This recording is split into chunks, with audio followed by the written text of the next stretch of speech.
Bueno, buenos días a todos y a todas.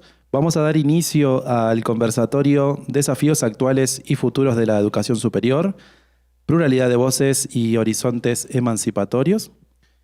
Mi nombre es Marcelo David Ochoa, soy investigador docente del Instituto del Conurbano de la Universidad Nacional del General Sarmiento y estaré acompañando en la moderación a nuestras panelistas.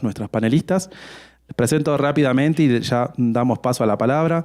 Hoy nos acompañan Antonia Agreda, ella es delegada de Educación de la Organización Nacional del Pueblo Inga, Aguay, de aquí de Colombia, es doctora en Ciencias de la Educación y es indígena del pueblo Inga.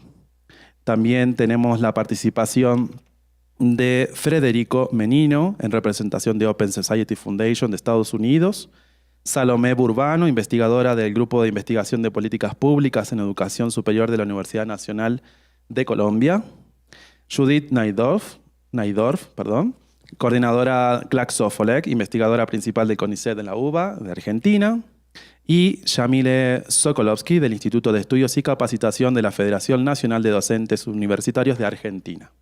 Bueno, bienvenidos y bienvenidas a este panel. En principio tendrán cada uno 10 minutos para su presentación y luego abriremos a un intercambio con el público, ¿sí? Vamos a comenzar entonces con Antonio. Bueno, Pacaripuangui Tucuycunata, muy buenos días a todos. Pacaripuangui en mi idioma significa, ustedes están aquí todos presentes, ¿sí? Eso es lo que significa.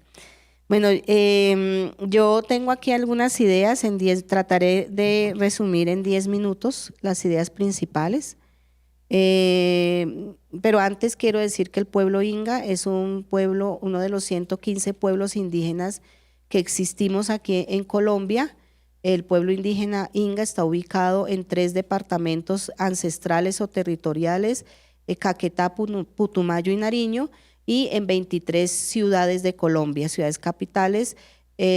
Bueno, eso es una historia de migración que los pueblos indígenas actualmente viven. Como se conoce en el mundo, el 30% de la población indígena ya se encuentra en contexto urbano, es una realidad que se va a ir acrecentando tal vez, en la cual es una realidad que en todas las ciudades van a tener que convivir con los pueblos indígenas. Es una realidad que va a ir creciendo, entre otras cosas.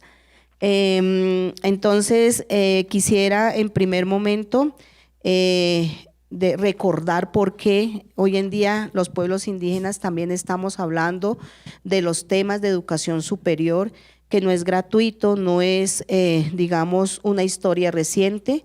Estamos hablando que los pueblos indígenas en Colombia iniciamos los procesos de educación hace 50 años, ¿cierto? Inicialmente con unas apuestas que solamente tenían al interior de las comunidades la tendencia de fortalecer lo propio para poder luego tener una relación intercultural. Ese era como el inicio de todo el tema de la educación.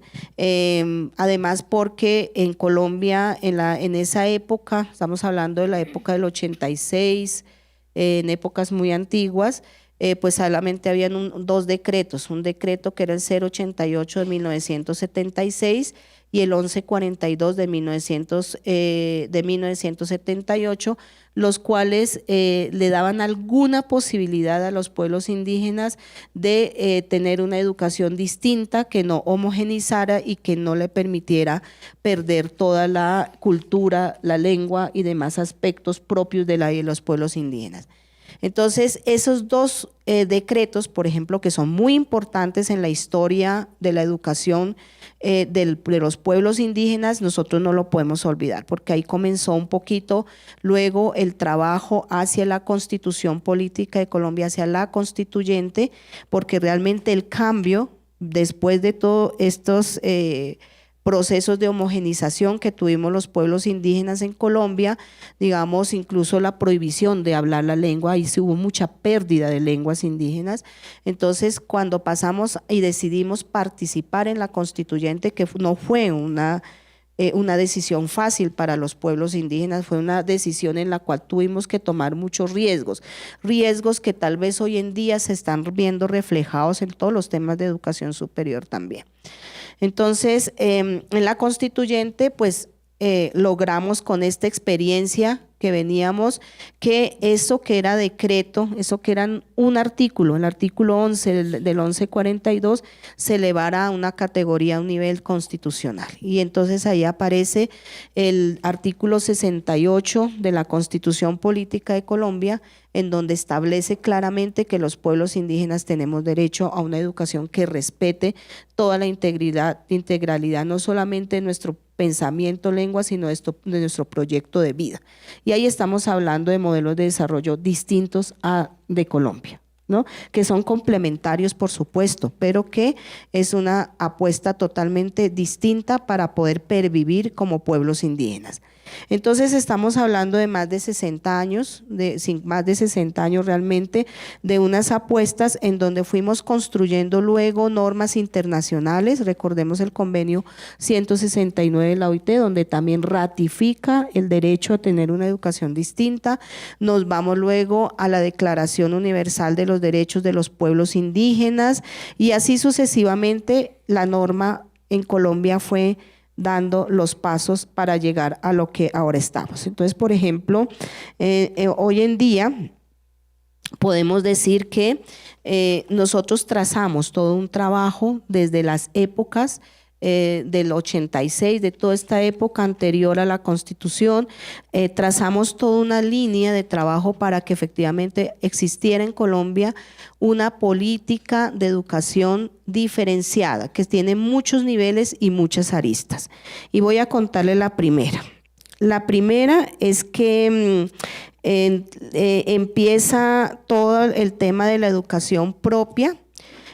Antes se llamaba educación bilingüe intercultural, educación intercultural bilingüe, y eso hizo que el sistema educativo poco a poco se vaya dando cuenta que los pueblos indígenas necesitábamos no solamente tener un diálogo intercultural, no solamente eso, porque a veces se hablaba de que el respeto, la armonía, muy folclórico, como muy así, como que hay indiecito que va saliendo, entonces indiecito bonito, y resulta que nosotros no somos ni bonitos ni somos tampoco indiecitos, nosotros somos personas mayores de edad que tenemos toda la capacidad para poder decirle al país, mire, aquí estamos. De hecho, yo fui la primera mujer doctora en Colombia que me gradué. Aquí tengo una compañera, una colega que me está escuchando, y esto hizo también que la relación cambiara mucho, porque esa idea de la imagen del indiecito pobre,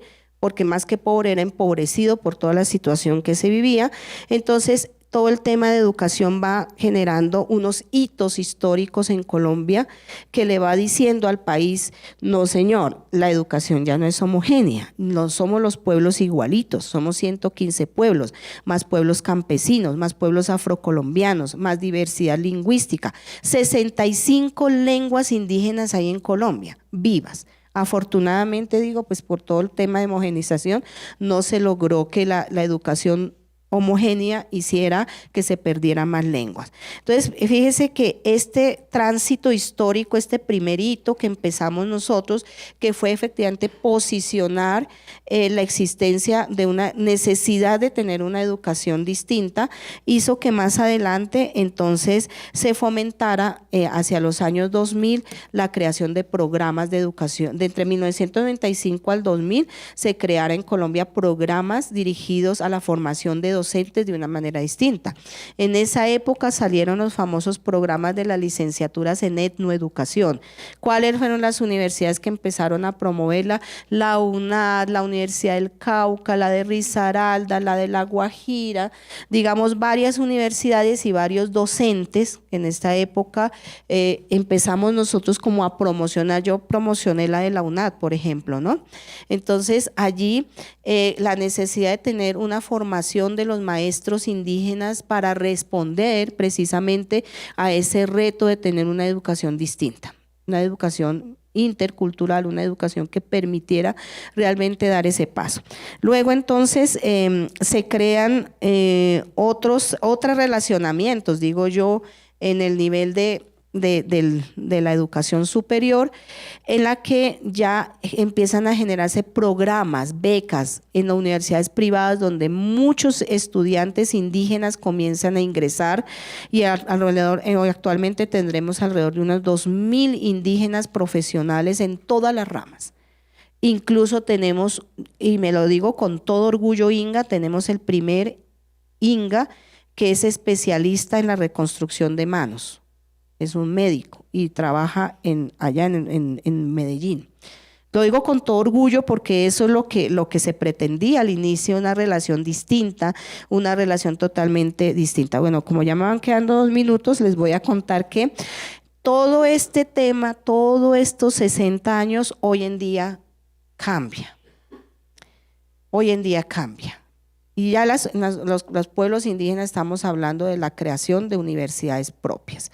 Tenemos una que duró en la creación 30 años, que es la Guaín, pero hoy hay 6 iniciativas de universidades propias, las cuales necesariamente tendrán que tener un diálogo intercientífico y tendrán que tener un enfoque propio, porque cada pueblo, prácticamente cada comunidad tiene una experticia, llamémoslo así, ¿no?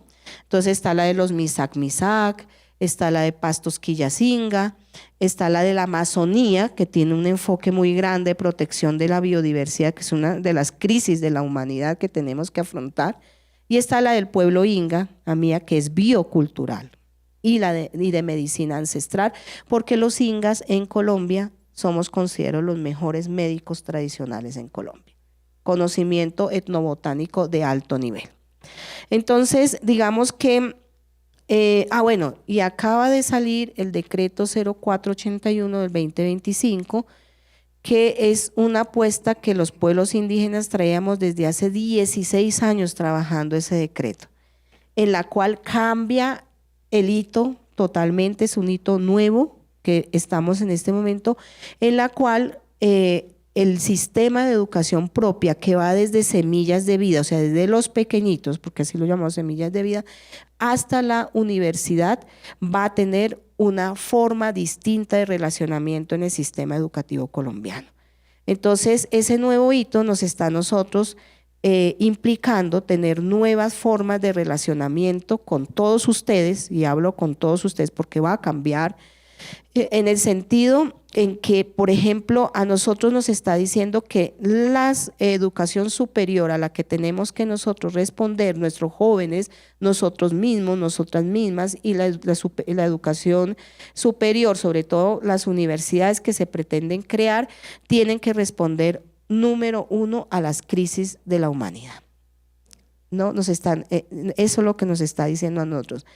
No solamente a la protección, como veníamos antes, protección de lo propio, protección de lo nuestro, protección, sino que ahora efectivamente nos toca mirar cuál será esa relación, ahora sí intercultural, de tú a tú, entre ciencias, intercientífico, entre las ciencias, ¿cierto? De la ciencia que tenemos los pueblos indígenas y la ciencia que ya hemos usado, que ya tenemos, que ya conocemos y que en la cual ya estamos. Digamos que eso es como a grandes rasgos el tema del recorrido así rápido. Recuerden, tenemos los pueblos indígenas, estamos hablando de una educación desde hace 60 años, no ha sido gratuito, esto lo hemos tenido que ir construyendo paso a paso, y que hoy en día estamos en una etapa nueva, en una relación totalmente diferente, en la que actualmente tenemos que también dar respuesta a las crisis de la humanidad, a las crisis del mundo. Muchísimas gracias, dejo ahí. Muchas gracias. Antes de dar la siguiente palabra, pregunto si Natalia Miño llegó. Vamos a alargar un poquito más la intervención de cada uno, 12 minutos, como aquí hicimos con Antonia, ¿sí? ¿Quieren primero? Ok. Uy, buenos días, muchísimas gracias por eso y gracias, Antonia. ¿Podemos escuchar? Les pido un poco de paciencia porque por mi portuñol primeramente, porque no he dormido esta noche, he venido de Nueva York y porque soy un pez fuera de agua aquí. Trabajo con educación superior. Empiezo con un poco de presentación de por qué estoy aquí o por qué pienso que estoy aquí. Yo Yo soy de Brasil, pero hace 15 años que estudio y vivo en Estados Unidos, y mi foco de investigación es la educación superior y los procesos de internacionalización y geopolítica de educación postsecundaria. Y hoy, ya hace 3 años, trabajo en una fundación en nivel global que se llama Open Society Foundations, y que ha trabajado desde su principio, hace 40 años o más de 40 años, con educación superior. Es una fundación más conocida por el trabajo de apoyo a grupos de sociedad civil y lucha por democracia y derechos humanos alrededor del mundo, pero desde el principio ha apoyado luchas por acceso a la educación superior, incluso más específicamente en el este europeo, en el bloque soviético, en el proceso de transición después de la Unión Soviética.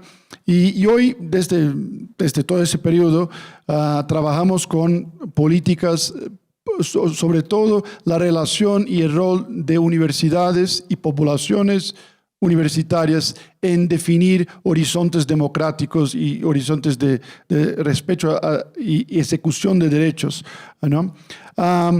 Y una cosa que a mí, desde donde vengo, y he trabajado mucho antes de eso con poblaciones que en Brasil llamamos de quilombos, creo que aquí en el Movimiento Nacional de Brasil de quilombos, aquí son palenques, ¿verdad? En Colombia se llaman las poblaciones afrodescendientes y también indígenas.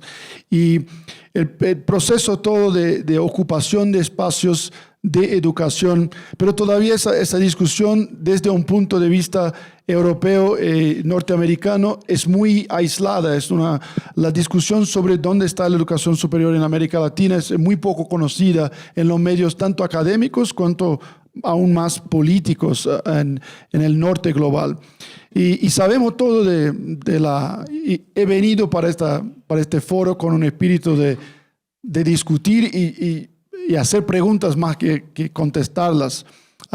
Sabemos de los desafíos históricos de la educación superior de América Latina, del elitismo, desigualdad, acceso a ciencia, y muchas veces, ¿qué ciencia estamos hablando? De una ciencia por su históricamente occidental, autoritaria, excluyente. Entonces, que hablar de ciencia en el contexto de América Latina siempre ha sido hablar de colonialidad y de colonialidad, violencia, universidades como espacios de reproducción, de estructuras de dominación, el financiamiento, que siempre ha sido, mismo en periodos de progreso, podemos decir así, en Brasil, periodos de desarrollo, pero el financiamiento de la ciencia y de educación superior siempre ha sido hecho de manera muy, muy excluyente y elitista. Y también una cuestión de aislamiento, la posición latinoamericana muchas veces autoimbutida de pensarse como márgenes o periferias de una producción o reproducción del conocimiento. Y posicionarme, hay una culpa que también no podemos solamente poner en la metrópolis europea o americana, porque es algo que hacemos también.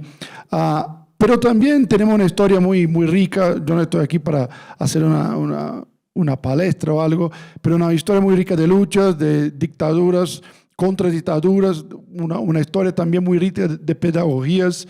Pienso que la discusión o los ejemplos que han dado Antonia, comparando a lo que está pasando en los conocimientos sobre conocimientos y ontologías indígenas y locales en Sudáfrica o en el continente africano, y también en otras partes del sur global, en sur de Asia.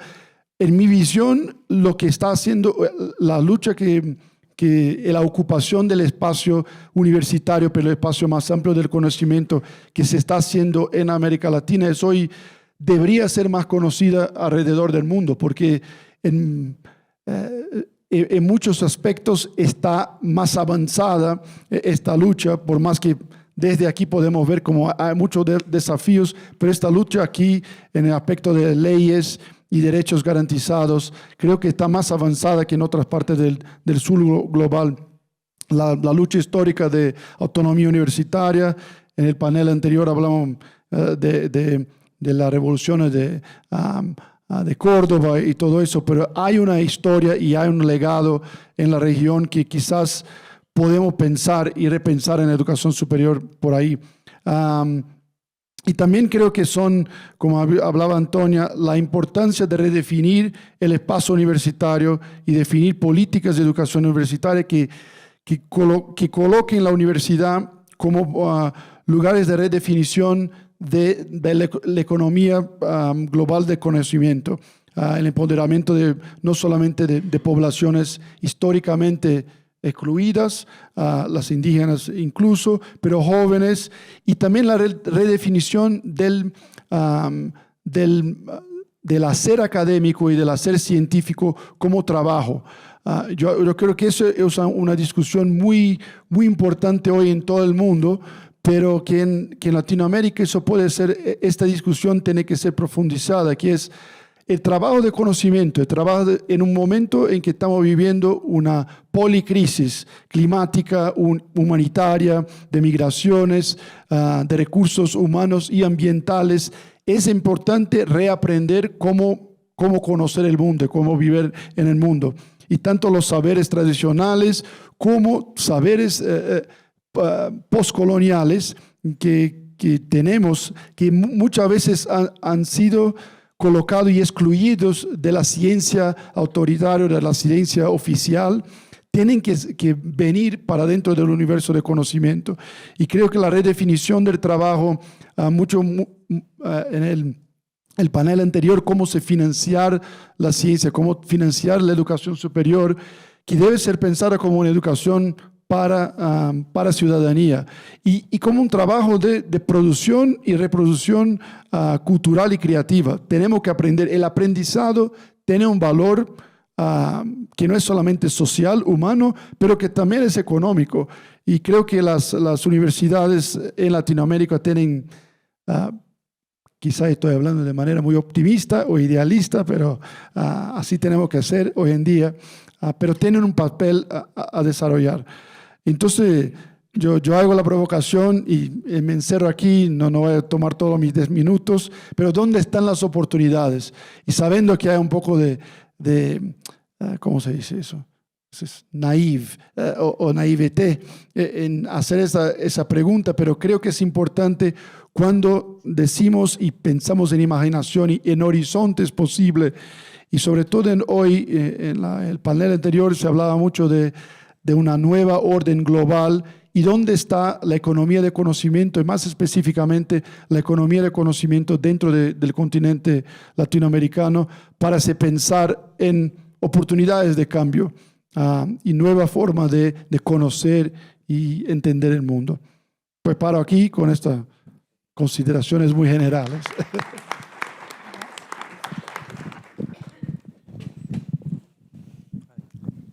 Buenos días a todos, a todas. Es un grandísimo honor poder compartir este espacio para dialogar sobre temas tan importantes como los horizontes emancipadores y la educación superior. Quisiera iniciar señalando que la educación superior en sí misma debe constituirse como un espacio de justicia social. Y este espacio de justicia social nos invita a pensarnos primero en las lógicas en las cuales se dan los modelos de gobernanza dentro de las instituciones de educación superior. Pensarnos en lo público no es solo, como lo mencionaban anteriormente en el panel anterior, pensarnos en lo estatal, pensarnos en lo público es tener en la mente que las instituciones de educación superior son formas y son lugares en los que habitan diferentes culturas, diferentes etnias, diferentes redes y que asimismo estas instituciones de educación superior en sus modelos de gobernanza deben pensarse para todos y para todas. Pero adicional a eso, pensarse la educación superior como un espacio de justicia social, como un espacio emancipador, también nos invita a pensarnos en las lógicas de producción de conocimiento que se dan dentro de los sistemas de la educación superior.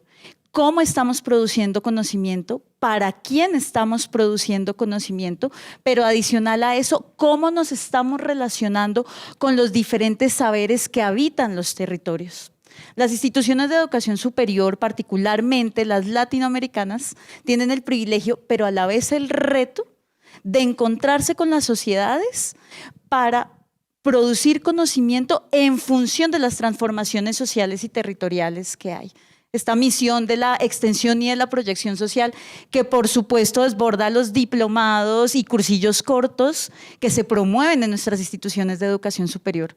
Es más bien un llamado a cómo y hacia dónde va el conocimiento que estamos produciendo. ¿Realmente es aplicado o no es aplicado? Esto lo hablo en un doble rol que tengo, participo de el Gobierno Nacional en instancias de educación superior, pero a la par soy investigadora en políticas públicas de educación superior y me pregunto, que creo que también va muy relacionado con las discusiones que se dieron anteriormente, ¿el conocimiento y las universidades están siendo pertinentes? ¿Dónde se está quedando ese conocimiento? ¿Por qué las universidades muchas veces son excluidas, por ejemplo, de la toma de decisiones en política pública? Quizá nos estamos centrando, y esto va un poco también en la lógica del capitalismo cognitivo, en la producción de conocimiento, pero en la producción de conocimiento en función de las publicaciones, de los rankings. Esto, por supuesto, también, que sé que aquí todos y todas pues, somos embajadores de una decolonización en términos de esa producción de conocimiento. ¿Cómo y en qué discursos esa relación saber-poder lo estamos generando? Estamos cayendo en esas mismas lógicas de generar conocimiento, como ya lo venía mencionando, que se quede en papers o en discusiones académicas, o estamos realmente reconociendo otros saberes y generando con ellos las dinámicas necesarias para enfrentar a las nuevas derechas, para enfrentar los nuevos desafíos que hoy no solo nos acogen, sino que nos arrasan a todos y todas. Pensarnos en una educación superior como un espacio de justicia social es pensarnos también en lógicas que incluyan las diferencias y no solo en términos numéricos y de paridad dentro de nuestras instituciones de educación superior, sino en la inmersión de lógicas epistemológicas que incluyan enfoques de género, que incluyan enfoques diferenciales, pero que además esos enfoques de género y diferenciales también se correspondan y sean constituidos y construidos de acuerdo con las particularidades de nuestras comunidades académicas.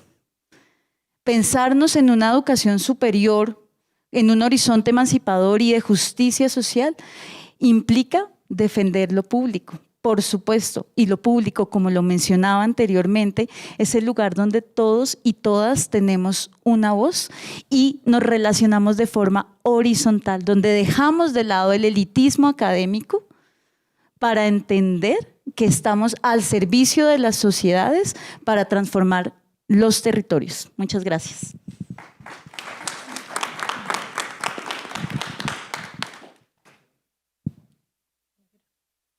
¿Sí?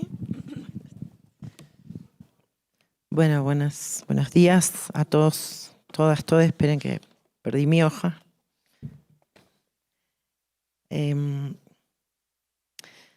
Bueno, es un gusto poder estar acá y compartir esta conversación y darnos cuenta también que lo que estamos empezando a desplegar acá está muy conectado con, no casualmente, con la conversación que se estaba planteando en la mesa anterior. Yo voy a traer algunas cosas también como propuestas de una reflexión que intenta no ser autocomplaciente respecto de lo que hemos hecho y lo que estamos haciendo en el mundo académico. Hay una consideración que, bueno, la he usado otras veces, este recurso, así que argumental, así que si lo escucharon, sean considerados con eso, pero me parece que es significativo. Y es que en nuestra región, por mucho tiempo celebramos, con razón, que en las últimas conferencias regionales de educación superior, tanto la de Cartagena de 2008 como la de Córdoba de 2018, nuestra región había tenido un posicionamiento muy importante y una definición muy clara respecto del valor de la educación superior como un derecho humano fundamental, además como un recurso estratégico de nuestros pueblos, ¿no? Para afrontar la tarea de reparar desigualdades y construir sociedades más justas. Y claramente una definición en términos de la responsabilidad del Estado. Y siempre me parece muy significativo poder ver que mientras estábamos haciendo esas declaraciones, que tienen, insisto, un valor político muy importante y que no fueron casuales, bueno, la del 2008 fue en un momento político de la región muy particular, ¿no? Con presencia de gobiernos democráticos populares en varios países y con una incidencia fuerte, ¿no? en esa determinación, con una presencia importante de la región en el debate global del sentido de la educación superior. La del 2018 fue en un contexto más complicado y tuvo también como fue como un gesto también de resistencia, ¿no? del mundo universitario en términos de sostener esa definición, incluso en un contexto de política regional que se volvía nuevamente más adverso. Pero si miramos qué pasó efectivamente en la educación superior en la región en ese periodo, lo cierto es que no dejó de avanzar el proceso de privatización y mercantilización de la educación superior de una manera muy significativa. Tenemos algunas investigaciones, particularmente una investigación que hicieron las compañeras Fernanda Zaforcada, Daniela Tairo, Lucía Trota, ahí dejo unos folletos para que la descarguen si quieren para leerlo, donde se muestra claramente en cifras cómo ha sido ese proceso y que caracterizan las compañeras como un proceso que definen a nuestra región como una región hiperprivatizada, ¿no? Ahora no solo somos la región más desigual del planeta, sino que además nuestra educación superior está hiperprivatizada y sabemos lo que eso significa, ¿no? En términos de avance, no solamente de expansión del sector privado, sino de avance de lógicas de mercantilización dentro del propio sector público que ponen en cuestión qué significa lo público en nuestra institucionalidad universitaria y de educación superior, el avance de los procesos de precarización de las condiciones del trabajo dentro de las instituciones y de los sistemas, pero también de precarización de las condiciones de aprendizaje y de producción de conocimiento, de profundización de las lógicas de la dependencia académica, ¿no? O de, actualizadas, ¿no? Bajo formatos contemporáneos o actualizando, digamos, un problema histórico de nuestra región. Y me parece que es importante volver a pensar qué es lo que estaba pasando. Después, además, vino la pandemia. Cuando vino la pandemia hablamos, también tuvimos varias producciones en ese sentido, desde ese espacio donde articulamos el mundo sindical con la academia, discutiendo o señalando a la pandemia como un momento que catalizaba e intensificaba y aceleraba procesos que no eran nuevos, sino que tendencias que veníamos señalando con preocupación y que efectivamente en la pandemia y claramente de la mano de la solución tecnológica a la emergencia pandémica, en la medida en que esa solución no fue una solución motorizada fundamentalmente por los estados, sino por el sector privado que comercializa tecnologías y demás,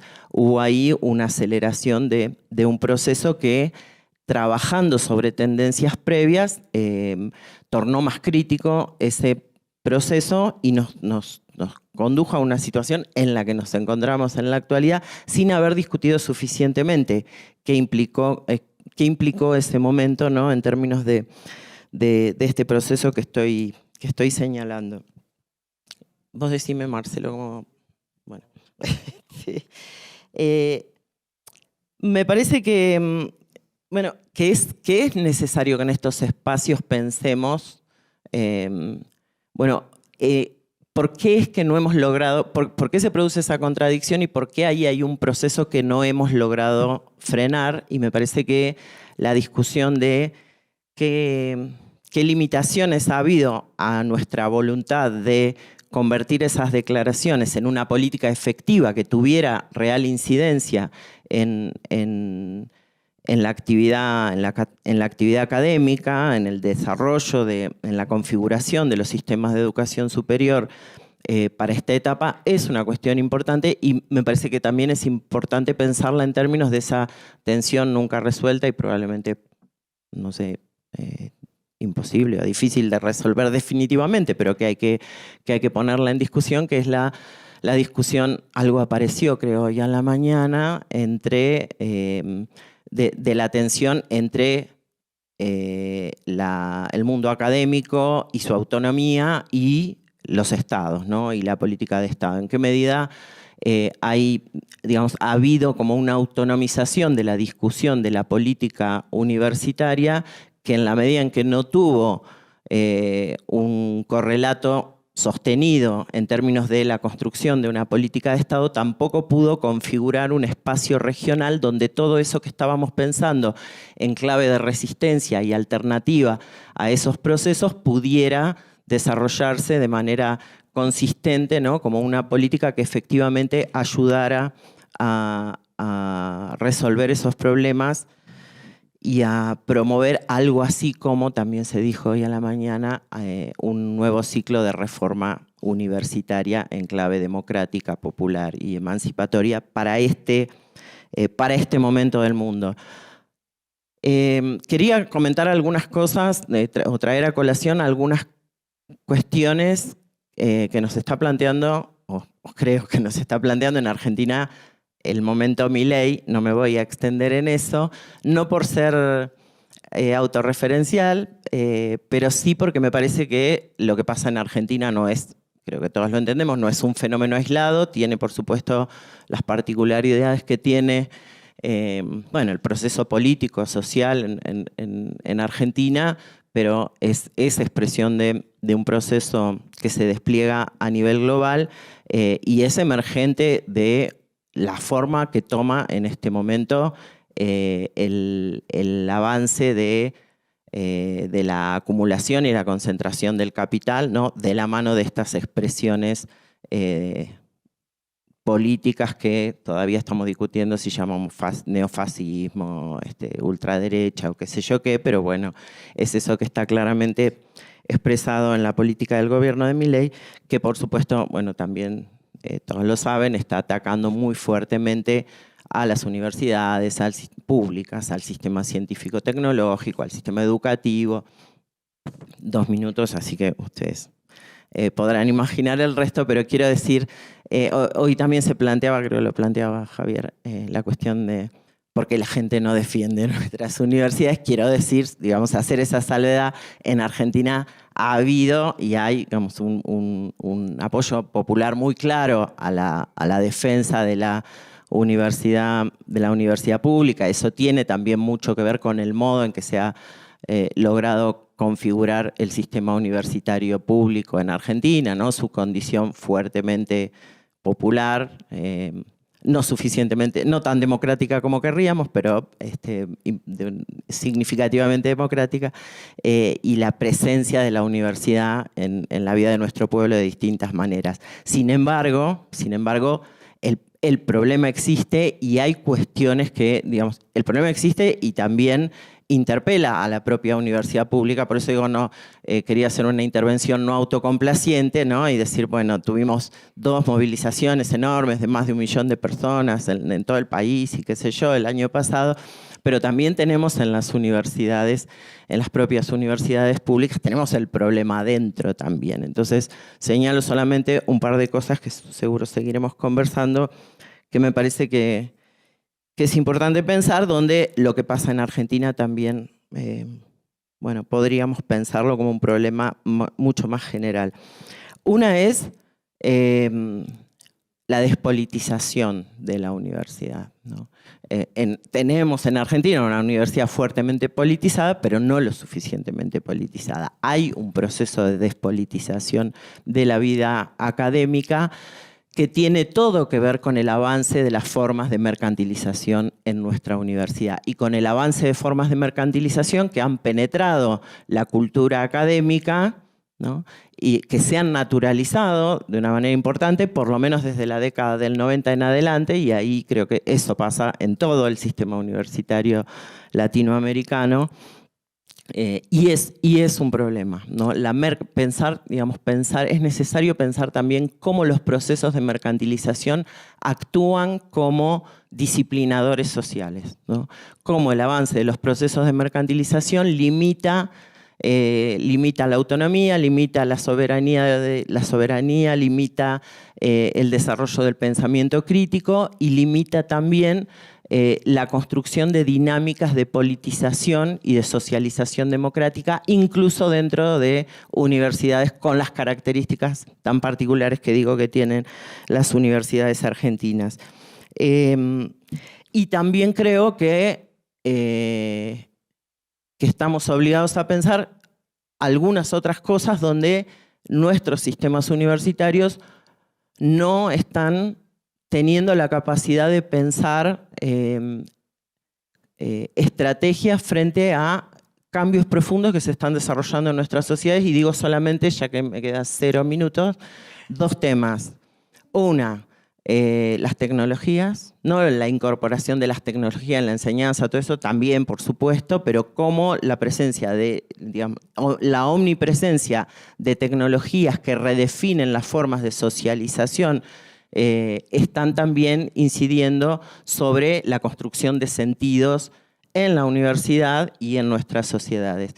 Y la otra cuestión, la cuestión del trabajo, del mundo del trabajo, de los cambios que se están produciendo en el mundo del trabajo y de las dificultades también de nuestro mundo académico de pensar no solo su organización en función de la inserción en ese mundo del trabajo cambiado y cambiante, sino de pensar cómo genera herramientas para pensar un mundo del trabajo que no sea un destino de sufrimiento, precariedad e injusticia. Entonces, bueno, creo que desafíos tenemos un montón, pero bueno, acá estamos.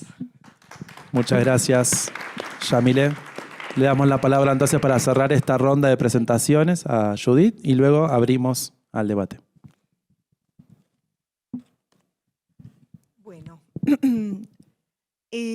una de las últimas clases abiertas que nos dio Ernesto Laclau en la Facultad de Filosofía y Letras de la Universidad de Buenos Aires, cuando le dimos como facultad, luego de haber retornado de su largo exilio o como haya sido, dado vuelta por el mundo, una cátedra en nuestra facultad y luego él falleció, dio una clase sobre populismo. En realidad no fue sobre populismo, se llamó así, por si la quieren buscar en internet, la construcción discursiva de los antagonismos sociales. Así se llamó, la pueden ver, está online. Bueno, esa clase él se paró en su pizarrón, fue muy técnica, llena de flechas y diagramas. Creo que nadie entendió nada, creo que lo hizo a propósito. ¿Para qué? El aula estaba repleta de gente sentada en el piso, no sé, Mariana, si te acordás. La gente sentada en el piso con un silencio espectral. Trataba de entender la realidad, pero creo que ni él tampoco la entendía. Nadie entendía la realidad de ese entonces. Creo que hoy tampoco. Por eso, quédense tranquilos. Ahora les voy a proyectar una explicación muy clara de qué es el populismo. Por favor. La primera imagen. No, la primera imagen. Anterior. La primera. Esa. Ahí está. Bueno, eso es lo que entendieron unos de la Embajada de Corea que me preguntaron a mí en una entrevista cuál es su opinión sobre los desastres que provocó el populismo en la Argentina. Y yo les contesté eso. Con inteligencia artificial lo puse ahí para que lo lea y me diga, y me di cuenta que esta gente puso exactamente lo contrario de todo lo que yo dije. Así que horroroso, no pongan, si quieren saquen una foto y van a ver que nada que ver. Yo traté de explicar que el populismo, primero que el populismo era una categoría un tanto peyorativa, que por qué no pensaban en justicia social, como respuesta del compromiso de un capitalismo tardío, como para decir dos palabras de lo que había pasado en Argentina. Por eso lo voy a graficar ahora a través de una canción. No puedo dejar de pensar que mis hijos me dirían, sos una cringe, soy cringe. Perdón. Por favor, ahora sí, si pueden pasar el video. El video. Gracias.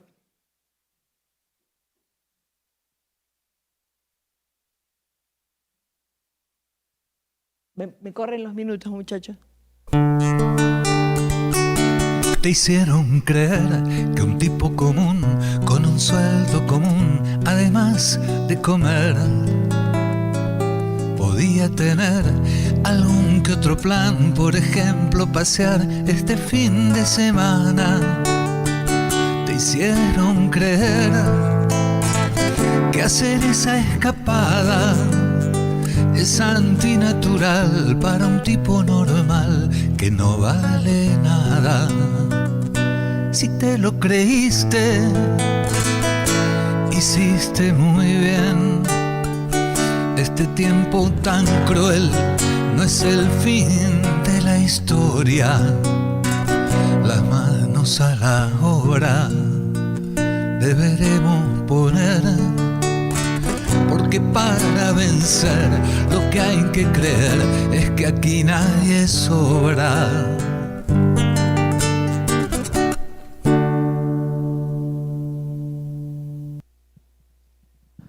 Bueno, no digo que se conformen con ese poco, al contrario, pero mínimamente volver consciente que la gente nuevamente, hoy, lamentablemente, por lo menos en Argentina, nuevamente, como dice Yami, esto es una expresión de otras realidades. La gente lamentablemente cree nuevamente que no merece nada, que es culpable, que debe ajustarse los cinturones porque algo bueno va a venir. La película Plata Dulce, anótense por ahí, es una película argentina que refleja, digamos, algo que ocurrió durante la dictadura. Debiera pasarse en cada escuela secundaria, con talleres de cine debate, donde cualquiera de nosotros, nosotras, profesores de universidad, se preste a oír lo que le pasa a la gente, no ir a explicar la película, ir a sentarse y escuchar lo que los pibes de secundario tienen para decir respecto de esa película. Después de que la vean, el que no la vio me dirá. Pero no solamente escuchar lo que dicen los pibes, sino también intervenir, porque de eso se trata, comprender e intervenir.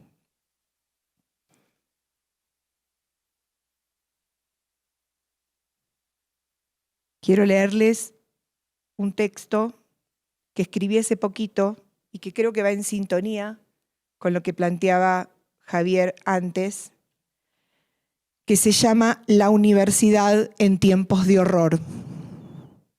Sí, ya sé, me van a decir que horror fue Auschwitz, donde murieron masacrados mis bisabuelos, o que la universidad también existió durante la Inquisición o en la Primera Guerra Mundial. También había universidad cuando la matanza de los pueblos originarios y la explotación colonial.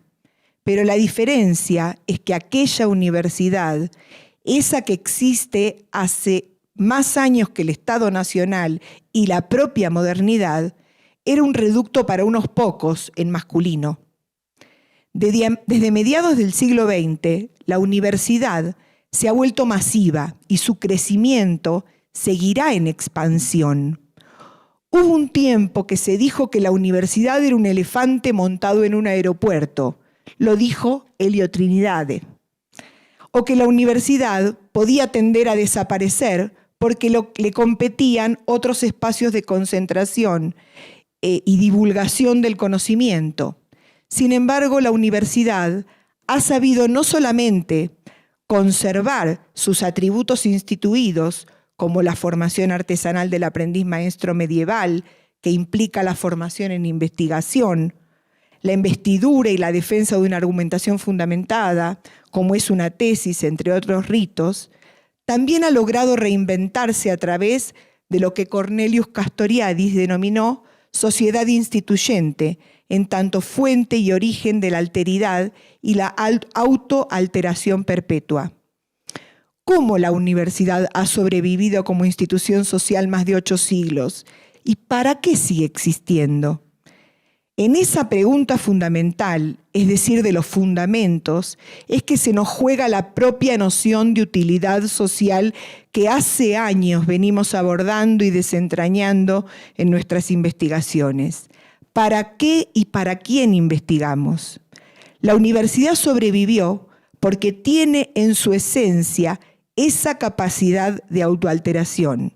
Su autonomía le permite ser protagonista y artífice de los cambios, aunque al decir de Jacques Derrida, esta a veces se rinde, se vende y queda como una ciudadela expuesta por ausencia de fuerza propia. El cogobierno, esa participación tri o cuatripartita de estudiantes, graduados, profesores y no docentes, la hace dinámica y potente, pero al no ser soberana, sino un brazo más del Estado, no la del gobierno, serpentea en un mundo que está tan descolocado como ella. Pero ¿para qué sirve la universidad hoy en este mundo del horror, donde la perspectiva del futuro más cierta es la profundización de la desigualdad, cuando no una guerra nuclear? La pandemia fue un momento bisagra que nos confundió con una perspectiva de un mundo distinto post ella misma, quizá más solidario, menos ingrato, más consciente de los límites de la humanidad. Sin embargo, las consecuencias o el devenir está a la vista. El mundo es un horror. Las derechas se están envalentonando. Los acuerdos mínimos de convivencia están pasados de moda y la maldad es la nueva tendencia. Pero la universidad sigue siendo un reducto de pensamiento, porque si volvemos a los orígenes y optamos por una perspectiva histórica genealógica que ponga el foco en el presente, podremos reconocer ese aspecto instituyente que motivó a los jóvenes de Abelardo a buscar, al decir de Legoff, un suscitador de ideas más que un maestro. La universidad tiene esa capacidad de pensar un futuro distinto a partir de desarmar o de construir, dirán algunos, el devenir catastrófico. Y ahora, hace poco, aprendió a hacerlo haciéndose porosas sus paredes en relación con otras, con otros y otros. No más faro ilustrado ni recetas para todo contexto. Respuestas y ensayos territoriales en espacios de creación, vínculo fraterno, cuerpo a cuerpo, con nuestras diferencias, en búsqueda de un horizonte inestable y reinventable, pero común y mejor para todos. Gracias.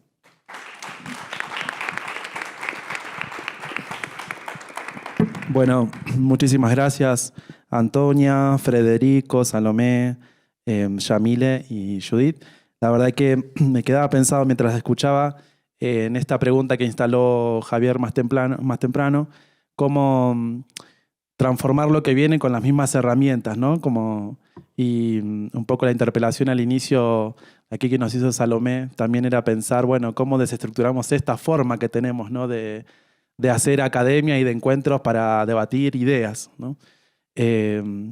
Así que bueno, ahora nos toca tratar de recoger muchas de las preguntas que ustedes nos trajeron acerca del sentido de la universidad, su función social, qué principio está por debajo, ¿no?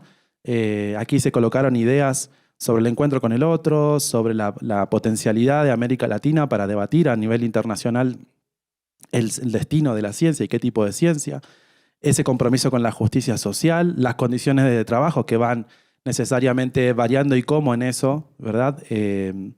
Podemos y tenemos que seguir defendiendo a la universidad como un lugar de trabajo digno, seguramente, y un poco más en sentido del vuelo histórico que tiene la universidad, de todo este peso que tenemos, ¿no? Como universitarios, gente formadas en las universidades, con toda esta tradición, ¿no? Frente a evidentemente una realidad que nos está, para utilizar una palabra muy argentina, llevando puestos, ¿no? Entonces queda ahí abierta esta serie de interrogantes y estas voces realmente muy distintas, ¿no? La pluralidad de voces de distintos lugares donde hemos escuchado hoy, para que ustedes puedan hacer preguntas, réplicas a este segundo panel. Queda abierto el diálogo. ¿Alguien que se anime? ¿Alguna pregunta? ¿Comentario? Te invito a pasar acá adelante, si podés, por favor. Así pueden tomar también tu intervención. Gracias, muy buenos días. Mi nombre es Marlene Rátiva, soy maestra en la Universidad Pedagógica y Tecnológica de Colombia, ubicada en Tunja, Boyacá. Yo quiero plantear la primera pregunta para Antonia y tiene que ver con el sistema de educación. En Colombia, pues ya lo estaba mencionando Antonia, a partir de ese decreto 0481 del 2025, va a plantear o está planteando una transformación en la educación en términos de esa organización que tenemos en el sistema educativo colombiano y lo plantean pues como se ubica allí desde la educación preescolar, pero ustedes lo mencionan allí como la semilla de vida, hasta la educación superior. Entonces vienen allí dos preguntas. La primera es, ¿cuál va a ser esa transición en ese cambio del sistema educativo? Pero también en términos de la formación de los futuros profesionales, digámoslo, en referencia a la educación superior y los cerebros fugados, porque me quedó como la duda cuando Antonia mencionaba, tenemos el mejor cirujano de reconstrucción de mano y trabaja en Medellín. Pero en Medellín tenemos comunidades indígenas en Colombia, no lo tengo claro. Entonces, allí podemos hablar de cerebros fugados. Y ya para los demás, en términos de la discusión de cómo los resultados de las investigaciones están impactando realmente en solucionar muchas de las problemáticas que tenemos en nuestros contextos y en el contexto latinoamericano. Y específicamente, ¿esos resultados de investigación están siendo tenidos en cuenta para el diseño de política pública educativa? ¿O la política pública va por un lado, que eso lo vemos un poco aquí en Colombia, va por un lado y los problemas están también en otro lado, ¿no? Y los resultados de las investigaciones pues no se validan, no se tienen en cuenta? Entonces quisiera saber qué pasa en el contexto latinoamericano. Gracias. Muchas gracias, Antonia. ¿Alguien más? ¿Alguien más después de él? Así más o menos vamos ordenando. Bueno. Nombre y colegio. Nombre escuela Guido Ricono, de Argentina, de la Patagonia, hincha de Boca, suma también. Bien. Bueno, muchas gracias por las exposiciones y felicitaciones. Que tenía una pregunta que era para Yamile y para Judith. En realidad era si podían estirar un poco los argumentos que dijeron, por una cuestión de tiempo seguramente no pudieron. Me quedo con una idea de Yamile y la extiendo a Judith, que tiene que ver con la idea de la falta de politización de los espacios universitarios. Y me quedé pensando en que uno de los argumentos centrales que se sostiene desde la administración nacional en Argentina y en general en los gobiernos de las derechas para cuestionar a la universidad tiene que ver con el argumento opuesto, ¿no? La idea de que están sobrepolitizadas nuestras universidades, razón por la cual habría que filtrar y descontaminar, entre comillas, a las universidades. Bueno, si pudieras argumentar un poco cómo pensás esa politización de las universidades, y le hago eco a Judith porque sus trabajos tienen que ver con la ciencia social politizada y la politización de la ciencia en general, como para poder sumarse desde ese lugar a cómo pensar a la ciencia y a la universidad desde un punto de vista político. Muchas gracias. Muchas gracias. ¿Alguien más quisiera sumar algo? si no hacemos una primera... bueno, vení.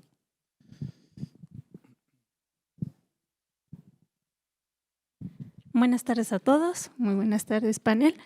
Yo soy Verónica García, vengo de la Universidad Nacional Autónoma de México y podríamos decir que en la UNAM somos muy privilegiados cuando estamos estudiando carreras científicas. Yo soy bióloga y hice una investigación en donde veíamos un gen de ciclo celular en raíz. ¿A qué voy con esto? Pues mi tutora iba y hablaba al Congreso y decía, bueno, es que nos falta dinero para la educación, ¿no? Y bueno, pues a nosotros nos costaba trabajo transmitirle a los diputados, a la gente que tomaba las decisiones, la importancia de hacer educación y dirigirla en ciencia básica, ¿no? Entonces, ahorita al estarla escuchando, también creo que a nosotros como jóvenes nos corresponde aprender a dirigirnos hacia a la sociedad y también a la gente que toma las decisiones para poder transmitir y decirles, ¿sabes qué? Sí es importante, aunque no te sepamos decir, este gen es importante para tal cosa, apoya, ¿no? Y a veces se les hacía más fácil, bueno, pues es que no creo que eso vaya a impactar mucho socialmente, ¿no? Tu ciencia básica. Y a veces podría llegar a ser como una excusa para decir, bueno, pues ¿para qué tanto dinero en una cosa que no va a afectar directamente al pueblo, ¿no? Muchas gracias. Muchas gracias, Verónica. Bueno, con estas 3 intervenciones damos paso a una ronda para que ustedes puedan también hacer algún tipo de réplica y ampliar si les quedó alguna cuestión, ¿sí? Bueno, muchísimas gracias. Bueno, frente a la pregunta de lo que es el sistema educativo propio intercultural, que acaba de ser, digamos, emitido un decreto en el que a los pueblos indígenas nos está invitando realmente a tener una mirada mucho más integral de lo que veníamos haciendo con las experiencias de educación intercultural de hace 50 años. Quiero decir con esto que cada pueblo tendrá que definir cómo quiere su educación y cómo tendrá que interrelacionarse con el Estado colombiano. Eso es un primer aspecto de cambio total. O sea, no es que la Secretaría de Educación o el Ministerio de Educación nos va a decir usted tiene que seguir este currículo nacional, sino que son los pueblos indígenas quienes nos sentaremos con el Ministerio de Educación a decir esto es lo que queremos de la educación propia. Y eso no solo implica, como lo decía Marta, la parte de la educación de los primera semilla o semilla de vida, sino que también implica unas transformaciones profundas en lo que queremos en educación superior. Hasta ahora, ¿cómo ha sido? Ha habido convenios donde indígenas estudiamos, por ejemplo, en la Nacional fue el primer convenio en 1986, hubo un convenio en el que muchas comunidades indígenas, muchas personas de comunidades indígenas venían de los territorios, estudiaban aquí distintas carreras, ¿sí? Pero había un problema y es que era con los formatos de la educación convencional. No logró la universidad transformarse para eso que queríamos los pueblos indígenas. Entonces salíamos con los formatos normales de la universidad. Incluso se abrió la posibilidad de becas en educación en instituciones privadas de alto prestigio, aquí como los Andes, la Javeriana, el Externado, donde estudiantes indígenas accedimos con becas o accedieron con becas a estudiar carreras, programas en las cuales pues el gobierno colombiano pagaba esas becas. ¿No? Entonces, salen las universidades, en todo el tema de querer la universidad propia. Tenemos una universidad, la UAIN, la Universidad del Cauca, ¿cierto?, que duró 30 años para que se pudiera entender cuál es el formato que se quería.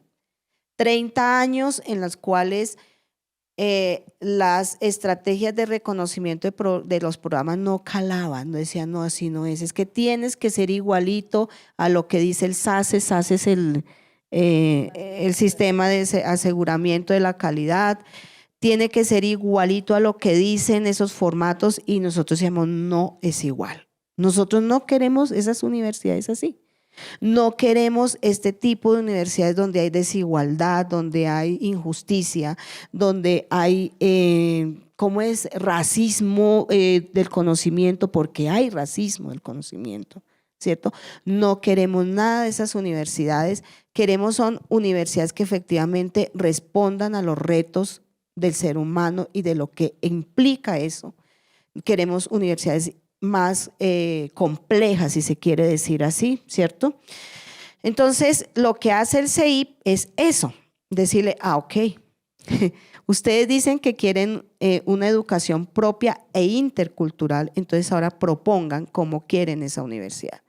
Propónganla y entonces allí no solamente es las etapas que usualmente nosotros vemos, primaria, secundaria, ¿verdad?, sino cómo realmente ustedes tienen ese pensamiento integral que tanto manifiestan, quieren tener en eso. Entonces la relación, por eso digo, va a cambiar, ¿cierto? Va a ser distinto, porque ese sistema educativo le va a decir usted, del pueblo Inga, Antonia Ágreda, que pertenece al pueblo Inga, ustedes son 26,000 personas ingas en Colombia, ¿cierto?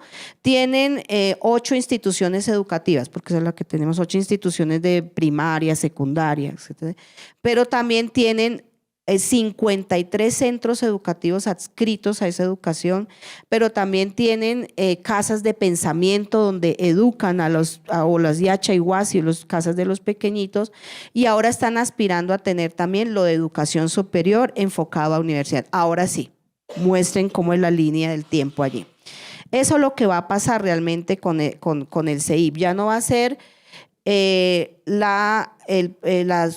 pueblo indígena acercándose a las instituciones de secretarías de educación diciendo, ay, por favor, reconózcame este currículo que es distinto, sino este es el currículo y con este currículo vamos a formar desde pequeños hasta la universidad. Digamos que ese es el gran reto y esa es la gran vuelta que en Colombia se da con el tema de educación superior. Ahora, hay que decir también que efectivamente nosotros sí creemos en la educación pública. Creemos que ahí se tiene que hacer justicia social. Creemos también que nuestros aportes sí tienen que servir a las grandes transformaciones del país y del mundo. Eso sí lo creemos y estamos muy convencidos. Tenemos los territorios de biodiversidad. ¿Dónde están los territorios de biodiversidad? Pues en los resguardos y en los territorios indígenas. Ahí está. Esa crisis ambiental que tenemos, pues a esa es la que nos toca proteger, esa es la que nos toca hacer que exista todo el conocimiento. ¿Cómo lo hemos hecho? Nuestros mayores, nuestros sabedores, todo lo han logrado mantener, lo han logrado tener hasta ahora. Por ejemplo, el pueblo Inga tiene 245,000 hectáreas de territorio, todos en donde hay la mayor megadiversidad. Entonces, si el pueblo colombiano, si el mundo no mira que es allí donde tenemos que los pueblos indígenas realmente crear ciencia, diálogo intercientífico, diálogo intercultural, pues estamos un poco complejos, ¿no? Ahí sí nos tocaría mirar un poco para qué queremos. Nosotros no queremos espacios cerrados, no queremos espacios, edificios, eso no es para nosotros universidad. Para nosotros es la realidad, ¿sí? Las plantas, las piedras, los ríos, estos elementos que nos permiten la vida, realmente seguir viviendo en este planeta. Entonces, eso es lo que tiene que ser la universidad para los pueblos indígenas, ¿sí? Entonces, estamos hablando de una relación, tal vez un hito, que se va a convertir tal vez en otra etapa de la propuesta de los pueblos indígenas, por lo menos en la parte colombiana. Eso es. Muchísimas gracias.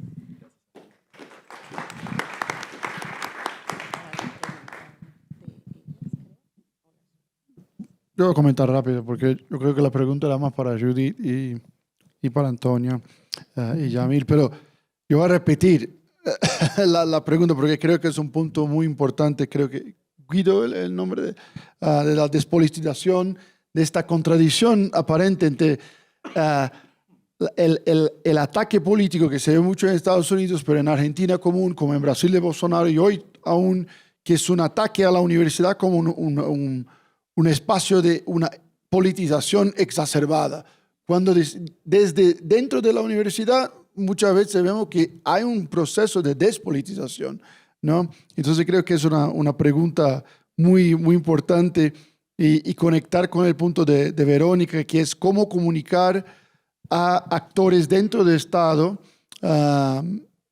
el valor de la educación superior. Porque muchas veces, comprensivamente, y eso no es de hoy, es de siempre, el Estado se ve como financiador y regulador de la educación pública y de la ciencia básica, pero no financiador de la politización, ¿no? Y la educación superior es vista en términos muy transaccionales y técnicos como algo que es un servicio y no un bien público, ¿no? Es un valor como la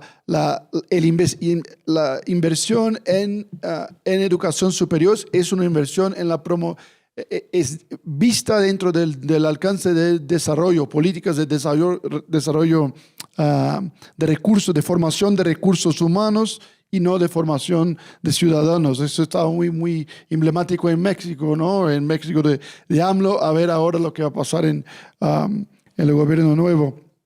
Pero, y una otra provocación junto con eso es el Estado el único interlocutor posible? O si es parte de ese desafío, de ese llamado por pensar una educación que es más relevante para las poblaciones locales, que es más relevante para la sociedad, para sacar las universidades de ese espacio desconectado de la sociedad, que los jóvenes se ven menos interesados en participar de la universidad, que gente que no participa del espacio académico se ve aislada y digo, entonces es el Estado el único interlocutor posible, mismo que sea el más importante, es el único. ¿Y qué otros actores existen, tanto en nivel doméstico, regional y otras coaliciones posibles? Entonces, contesto en otra pregunta.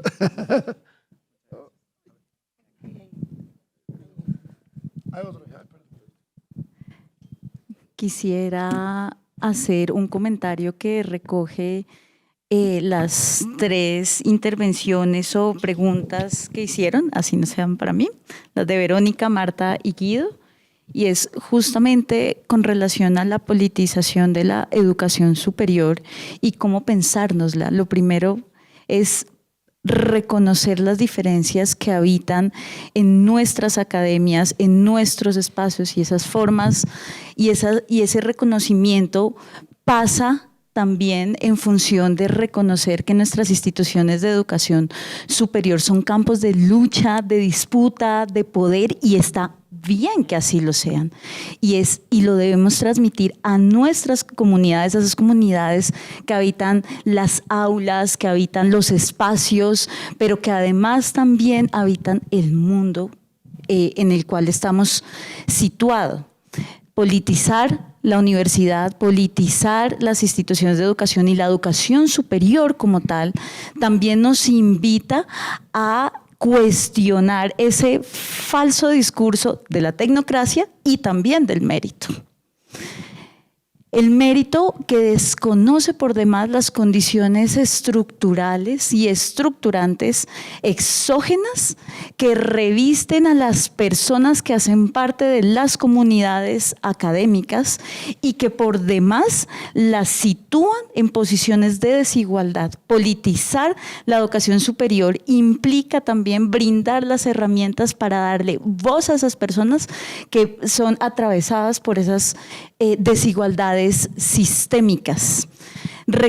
Politizar la educación superior implica el reconocimiento de saberes, como lo mencionaba Águeda, y que por demás está haciendo un ejercicio muy interesante en Colombia en función de la creación de universidades propias, no solo las étnicas indígenas, sino también las afros y las raizales, como ya lo mencionaba el colega del ministerio Álvaro, es reconocer esos saberes, pero también implica, y un poco va muy relacionado con lo que mencionaba Verónica, que nosotros y nosotras y nosotres seamos capaces de traducir nuestras posturas, nuestros escritos, nuestros discursos, ¿no?, en el marco de esa relación saber-poder, a las personas del común. Si no, nos vamos a seguir quedando enclaustrados en nuestras instituciones de educación superior.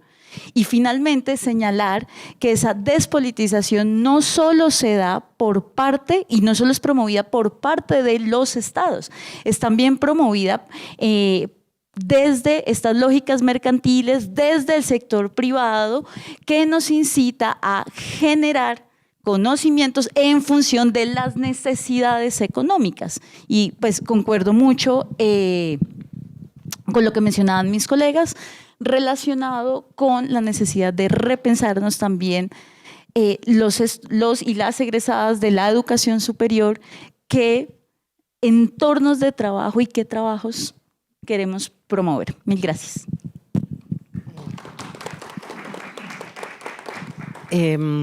Retomo primero la cuestión del Estado. Yo pienso que la universidad pública como parte del Estado, no como una entidad escindida, ¿no? Con sus propias características, la autonomía y demás, pero sí como parte del Estado.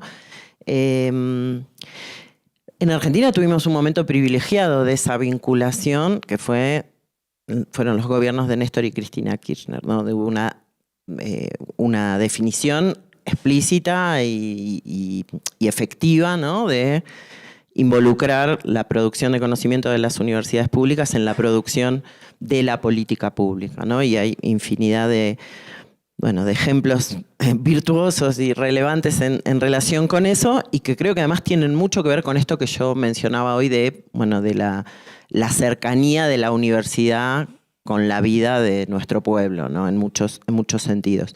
Ahora, por supuesto, eso no está pasando ahora, entonces claramente, como la pregunta de qué medida la investigación incide, bueno, por supuesto que tiene que ver con la orientación política de los estados, pero también tiene que ver, porque esa experiencia existió y esperamos que vuelva a existir en algún momento, pero también implicó una interpelación fuerte a lo que estaban las universidades siendo capaces de hacer o a lo que estaban dispuestas a hacer, ¿no? Entonces, porque claramente hay un sector de la universidad pública que asume ese compromiso y cuya actividad además está planteada de tal modo que efectivamente esa construcción puede hacerse, y eso tiene todo que ver con algo que planteaba la compañera más temprano, que me parece fundamental, que es la cuestión de pensar los modos de producción de conocimiento en las universidades en relación a con quién se produce conocimiento, para qué se produce conocimiento, ¿no? Y esta cuestión de con quién